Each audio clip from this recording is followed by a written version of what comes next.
Ok. Vamos a abrir, hermanos, nuestras Biblias en el Evangelio de Juan, capítulo 15. Evangelio de Juan, capítulo 15. Hemos empezado estas clases para ir encontrando o mostrando alguna idea de cómo sacarle mayor provecho a una lectura bíblica. Creo que ya para hoy estaríamos invirtiéndole 2 horas de tiempo de estudio a una lectura que veíamos un poco más simple, y estamos profundizando en ella. Juan capítulo 15, versos del 1 al 17. Juan 15, 1 al 17. Dice la palabra de Dios: Yo soy la vid verdadera y mi Padre es el labrador. Todo pámpano que en mí no lleva fruto, lo quitará. Y todo aquel que lleva fruto, lo limpiará para que lleve más fruto. Ya vosotros estáis limpios por la palabra que os he hablado. Permaneced en mí y yo en vosotros. Como el pámpano no puede llevar fruto por sí mismo si no permanece en la vid, así tampoco vosotros si no permanecéis en mí. Yo soy la vid, vosotros los pámpanos. El que permanece en mí y yo en él, éste lleva mucho fruto, porque separados de mí, nada podéis hacer. El que en mí no permanece, será echado fuera como pámpano, y se secará, y los recogen y los echan en el fuego y arden. Si permanecéis en mí y mis palabras permanecen en vosotros, pedid todo lo que queréis y os será hecho. En esto es glorificado mi Padre, en que llevéis mucho fruto y seáis así mis discípulos. Como el Padre me ha amado, así también yo os he amado. Permaneced en mi amor. Si guardareis mis mandamientos, permaneceréis en mi amor, así como yo he guardado los mandamientos de mi Padre y permanezco en su amor. Estas cosas os he hablado para que mi gozo esté en vosotros y vuestro gozo sea cumplido. Este es mi mandamiento, que os améis unos a otros como yo os he amado. Nadie tiene mayor amor que este, que uno ponga su vida por sus amigos. Vosotros sois mis amigos si hacéis lo que yo os mando. Ya no os llamaré siervos, porque el siervo no sabe lo que hace su señor, pero os he llamado amigos, porque todas las cosas que oí de mi Padre os las he dado a conocer. No me elegisteis vosotros a mí, sino que yo os elegí a vosotros, y os he puesto para que vayáis y llevéis fruto, y vuestro fruto permanezca, para que todo lo que pidierais al Padre en mi nombre, Él os lo dé. Esto os mando, que os améis unos a otros. Recordando, empiezo a ver cuáles son las palabras que aparecen o se repiten constantemente a lo largo de los 17 versículos. Aparece la palabra permanecer, fruto, mandamiento, oración, guardar, amor, etc. Y cada palabra de estas me va mostrando qué es la enseñanza que el Señor me quiere dar. Por ejemplo, permanecer aparece unas 10 veces en el texto.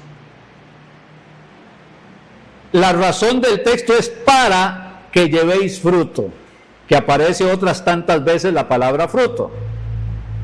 El Señor nos está diciendo algo, nos está hablando de la razón por la cual estamos en este tiempo, en esta vida, por la cual no estamos en el cielo.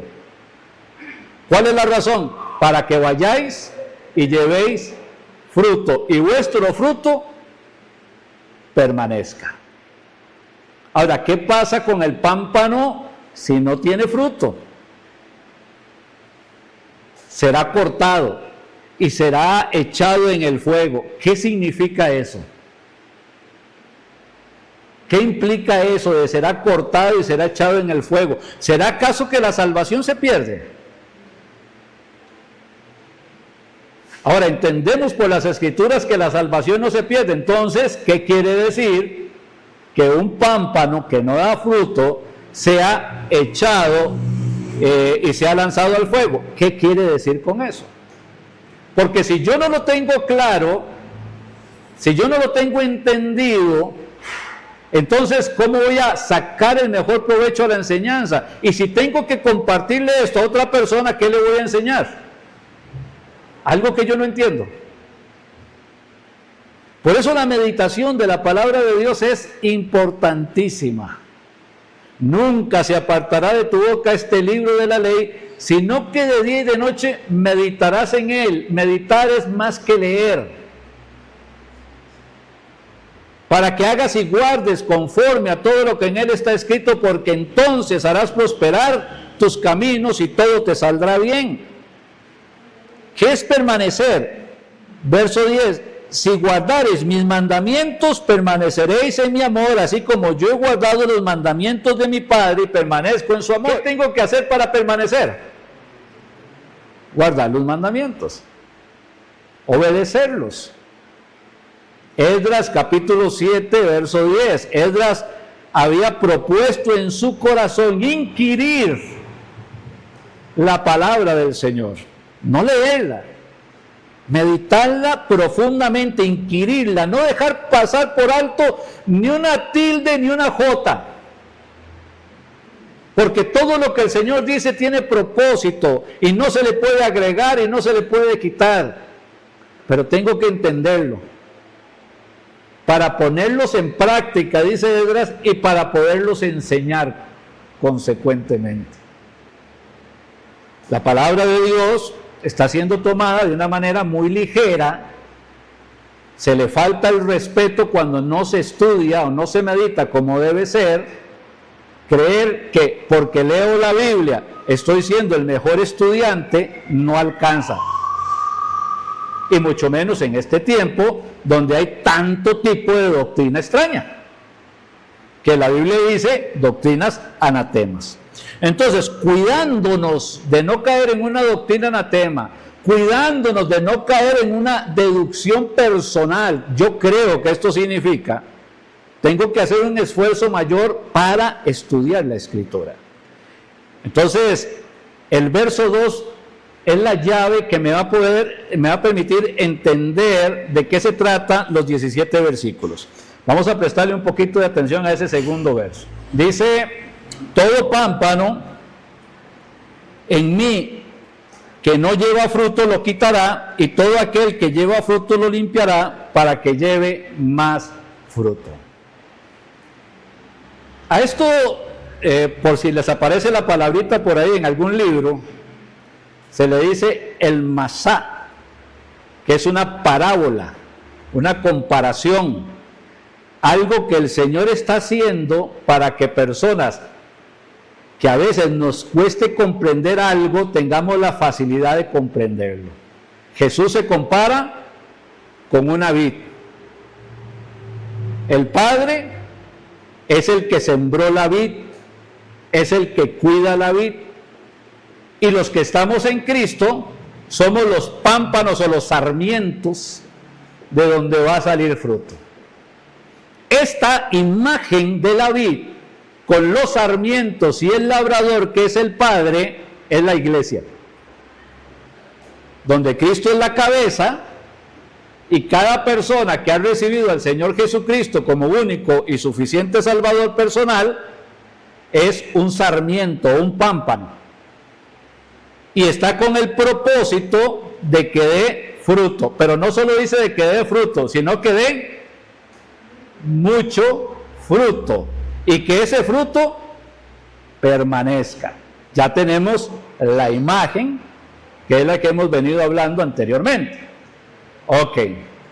El texto muestra que una vid y sus sarmientos o sus pámpanos constituyen una unidad. Si usted corta el sarmiento de la vid, ¿qué pasa con el sarmiento?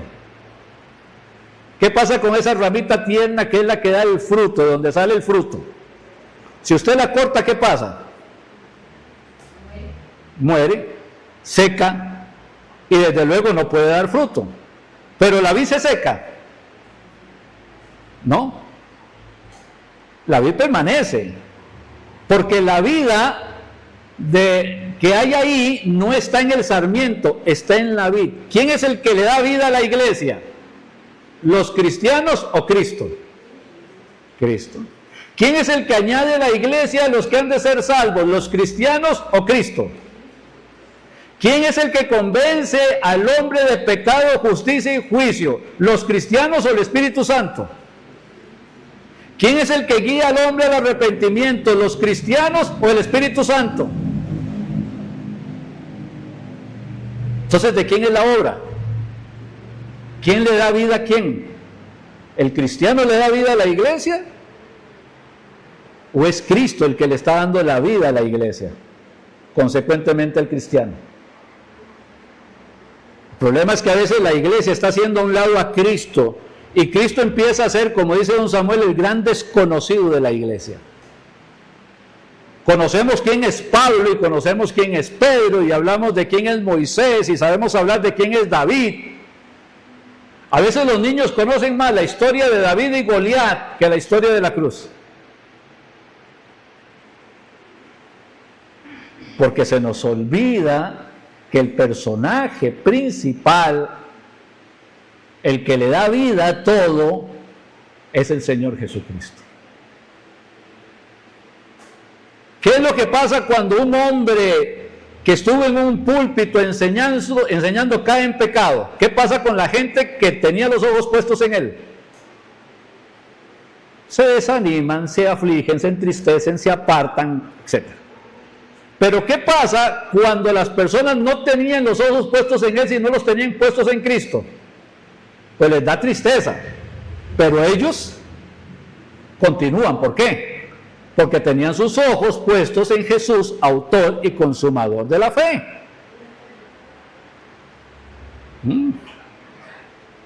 Cuando entendemos esto, que es Cristo el que le da vida a la iglesia y no son los cristianos que por sus acciones, que por sus cantos, que por sus cosas, por sus programas que puedan hacer, son los que están trayendo a la gente, entonces estamos más seguros, más confiados, más tranquilos de que la obra es de Dios. La obra de los hombres se desvanece, se cae, se desaparece. La obra de Cristo permanece y permanece para siempre. ¿Ok? Vamos aprendiéndole entonces un poquito más aquí al texto. El texto muestra unidad. Unidad. Estamos en una unidad con Cristo. Ahora, ¿qué hice yo para pertenecer a esta unidad? ¿Cuáles son los méritos míos para pertenecer a esta unidad? Y la respuesta es nada. No hay absolutamente nada en mi vida que haga los suficientes méritos como para que yo pueda pertenecer a la vid. Y si hay muchas cosas que no están bien, de méritos, que por lógica dirían, usted jamás podría pertenecer a esta vida. La unidad la hace el Señor Jesucristo por los méritos de Él en la cruz del Calvario. La unidad se da porque Cristo murió en la cruz del Calvario. Tomó los pecados nuestros, por indecibles que estos sean, por vergonzosos que estos sean, por terribles que estos sean. Los toma el Señor, los carga en su cuerpo y recibe el castigo en la cruz del Calvario. Y la sangre derramada del Señor Jesús limpia todo el pecado. Llega a ser tan maravilloso el perdón de Dios, tan grande el perdón de Dios, tan hermoso ese perdón que Dios nos da, que la Biblia dice que el Señor toma todos esos pecados y los arroja al fondo de la mar y no se acuerda más de ellos.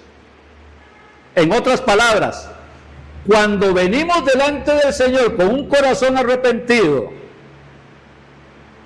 y recibimos a Jesucristo como único y suficiente Salvador, los pecados es como si nunca se hubieran cometido delante de Dios. El problema del pecado, la gravedad de los pecados ya no existe porque Cristo lo resolvió en la cruz del Calvario. Es como si nunca los hubiéramos cometido. Y al no haber entonces ese problema de pecado que nos divide de Dios, ahora Dios en ese perdón que nos ha dado tiene toda la libertad de venirnos, abrazarnos, cuidarnos, bendecirnos, etcétera, etcétera, etcétera. Ahí es donde está la unión con Cristo, por los méritos de Cristo, no por los méritos nuestros. Por eso es un poco extraño pensar que haya personas que habiendo sido, dicen ellas, perdonadas de sus pecados, sigan practicando el pecado. Porque para venir a Cristo hay que tener un corazón ¿qué? Arrepentido. ¿Arrepentido qué significa? Que yo hacía esto, ya yo no lo hago más, estoy arrepentido. Yo iba por este camino, pero yo estoy arrepentido. No sigo este camino, ahora sigo el camino que es Jesucristo. Entonces, como una persona que ha recibido a Cristo, que se ha arrepentido de sus pecados, permanece aún en sus pecados, practica aún sus pecados, se mantiene aún en sus pecados. ¿Qué es lo que dice el apóstol Juan? El que practica el pecado es del diablo. Es que una persona que ha venido a Cristo entra en un proceso de santificación por el Espíritu. Y la obra de Dios se va perfeccionando en él. Ahora, cuando una persona ha recibido a Cristo, está en unión con Cristo. ¿Cómo? Al haber recibido al Espíritu Santo. No un compañero de viaje. El Espíritu Santo no es alguien que me acompaña en el viaje. El Espíritu Santo no va delante mío. El Espíritu Santo no va detrás mío, ni a los lados, ni está sobre mí. Esto lo podríamos ver en el Antiguo Testamento. Y el Espíritu vino sobre Sansón. ¿Ok?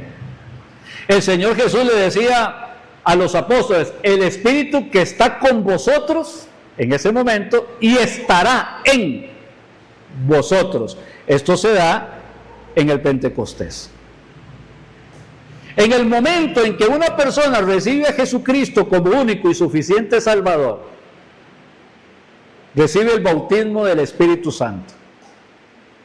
Es decir, el Espíritu Santo entra en esta persona y hace de esa persona un templo, un lugar donde él habita.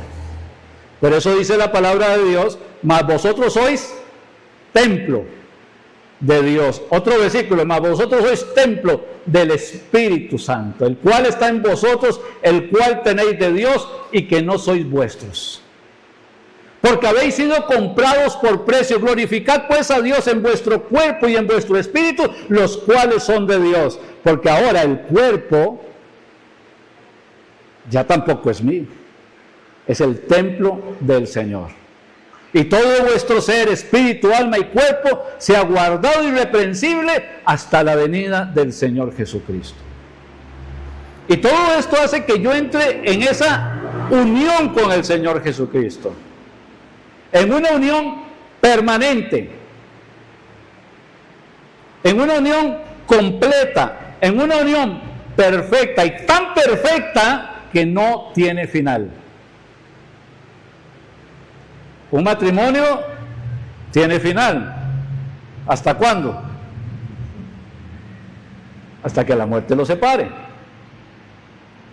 Pero la unión con Cristo no tiene final. Es eterna. Vean lo que dice Juan 5:24. Vamos, estamos ahí cerca en el Evangelio de Juan, capítulo 5, verso 24. Juan 5:24. Dice la palabra del Señor: de cierto os digo, de verdad os digo, amén, amén os digo, así sea os digo. De cierto os digo, el que oye mi palabra y crea el que me envió, tiene. El que oye mi palabra y crea el que me envió, tiene. Cuando somos un poquito más exactos ahí estudiando la Biblia, analizamos un poquito la gramática, el tiempo verbal, ese tiene está en futuro o está en presente o está en pasado, ¿en dónde está? Tiene. Presente. ¿Desde cuándo? Desde el momento en que recibió al Señor Jesucristo. No tiene vida eterna en el día en que se murió. Tiene vida eterna en el momento en que recibió a Jesucristo.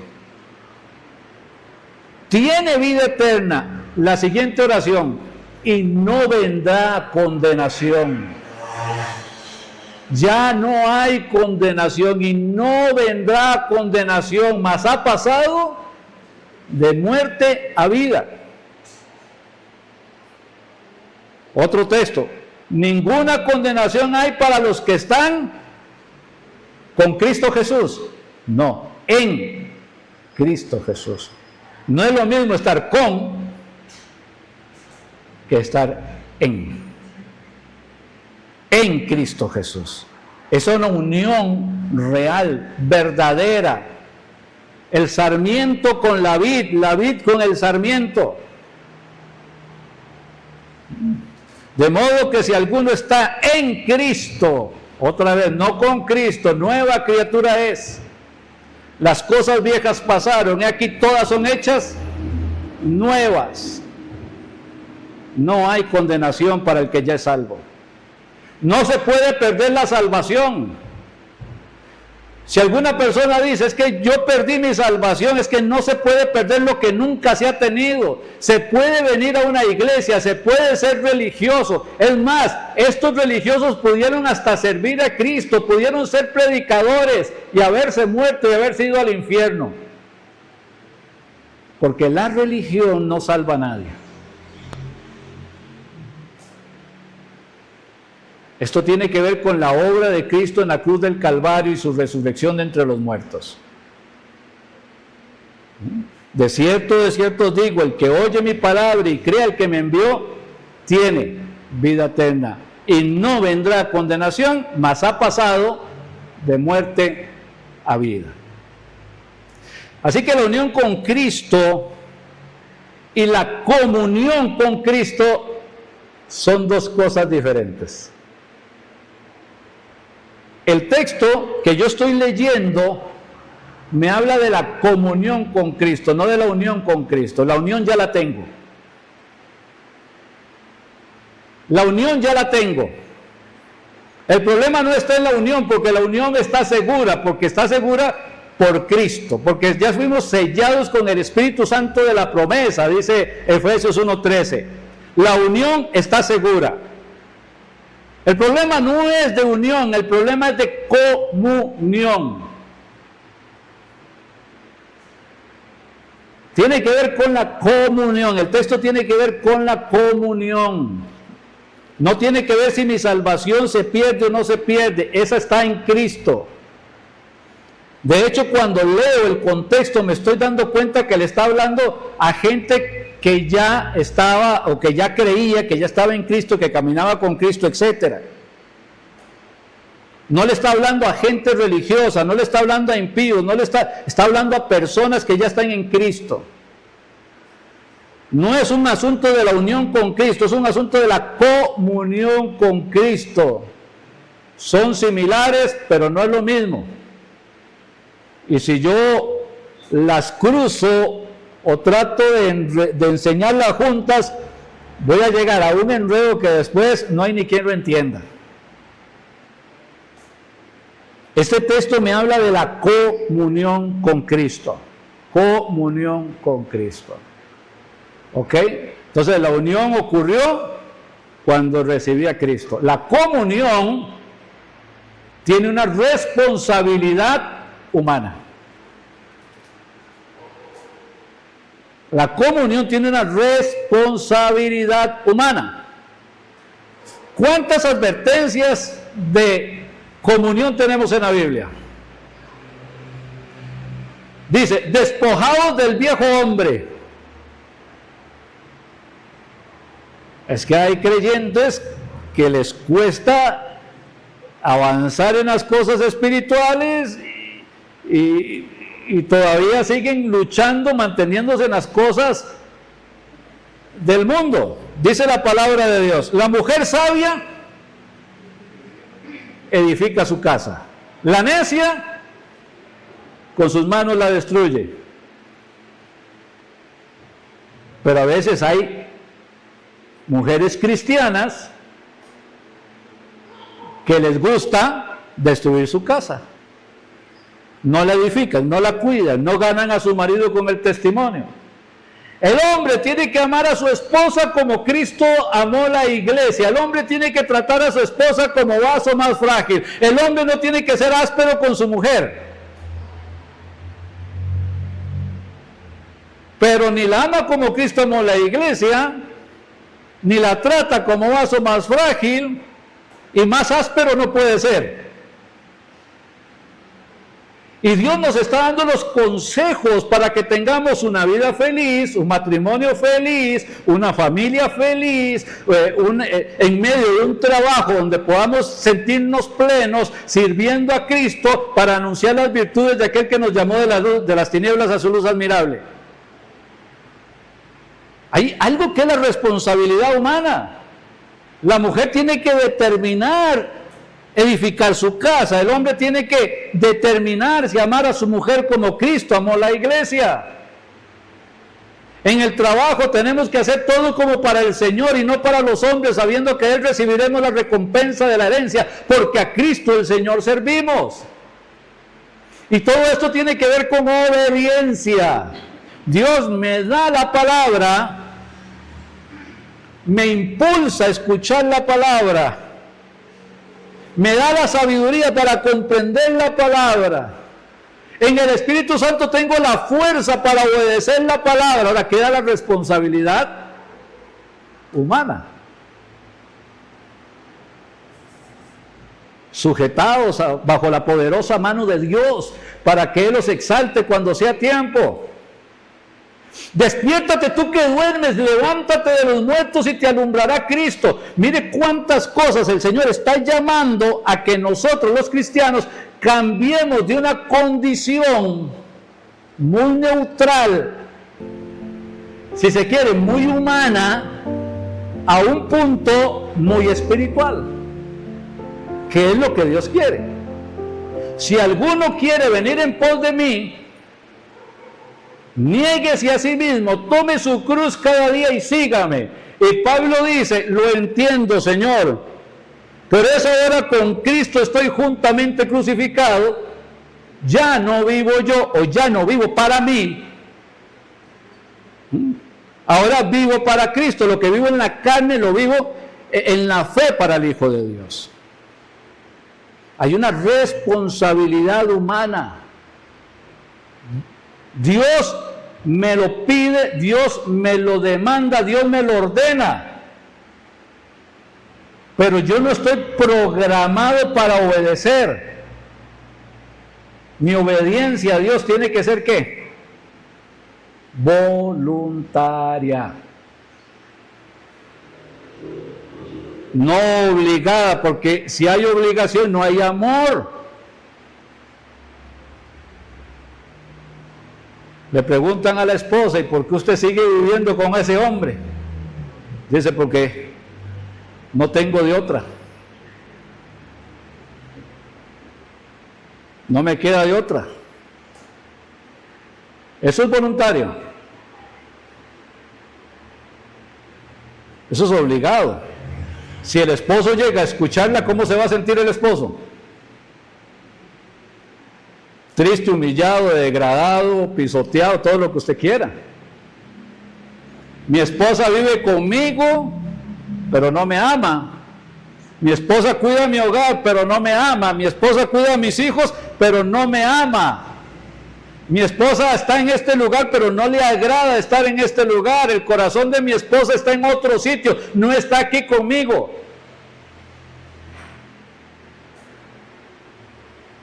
Una responsabilidad, no es una obligación. Nosotros amamos a Dios, y al amar a Dios con todo el corazón, con toda el alma, con toda la mente y con todas las fuerzas, nos lleva ¿a dónde?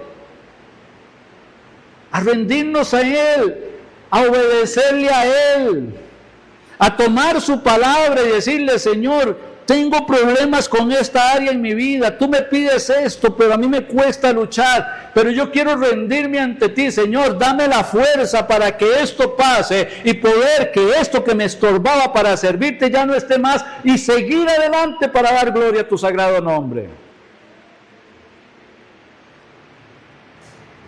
La comunión implica una responsabilidad personal.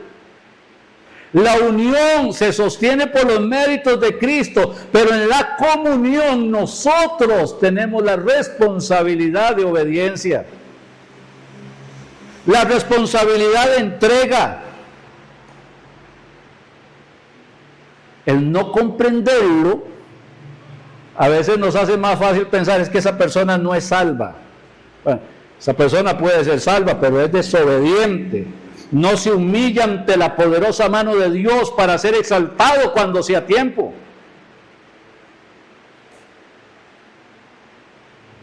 La comunión es una responsabilidad. Despojarse del viejo hombre. ¿Cuánto compite el viejo hombre? Hubo un tiempo en mi vida, siendo cristiano, que era tan sapricista, pero tan sapricista,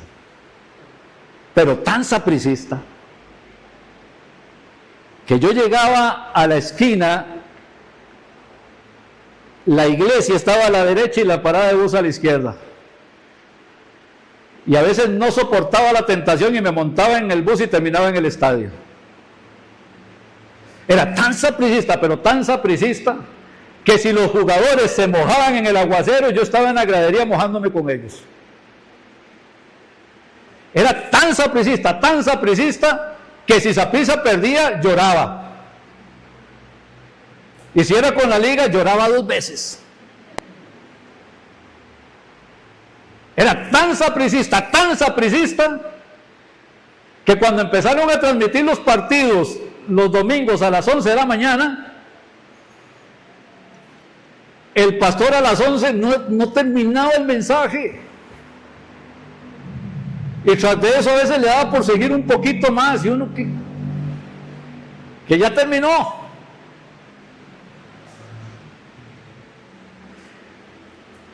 Hasta que entendí que de verdad esto me estaba quitando mi tiempo con Dios, mi servicio a Dios, mi entrega a Dios.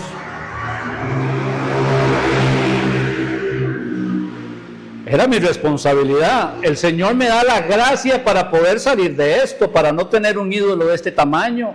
El Señor me da la gracia para ponerlo a Él en primer lugar, no otras cosas. El Señor me da su gracia. Todo lo puedo en Cristo que me fortalece. Ahora ya ni los partidos veo.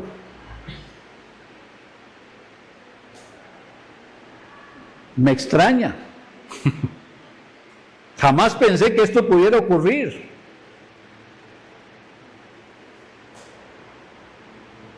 Porque cuando queremos obedecer a Dios, que Dios sea lo primero en mi vida, cuando entiendo cuál es el propósito por el cual Dios me tiene en este mundo, anunciar las virtudes de aquel que me llamó de las tinieblas a su luz admirable, voy dentro de mi responsabilidad humana, me pongo a cuentas con Dios y le digo: Señor, quiero entregarme completa, total y absolutamente, sin condición ninguna, a ti. Quiero entrar en una comunión plena contigo. Quiero estudiar tu palabra, quiero que me des sabiduría, quiero que me la enseñes. Quiero que me des la gracia de poderte obedecer y que mi vida siga creciendo espiritualmente. Recuerden, no es lo mismo la unión y la comunión. Padre amado, gracias por esta primera parte. Bendice nuestros corazones, ayúdanos a entender y a crecer espiritualmente. Bendice ahora, Señor, este tiempo de receso, que podamos disfrutarlo y que nuestro corazón siga preparado para seguirte adorando y alabando la segunda parte. Te lo pedimos en el nombre de tu Hijo Jesucristo. Amén y amén y amén. Estamos en receso.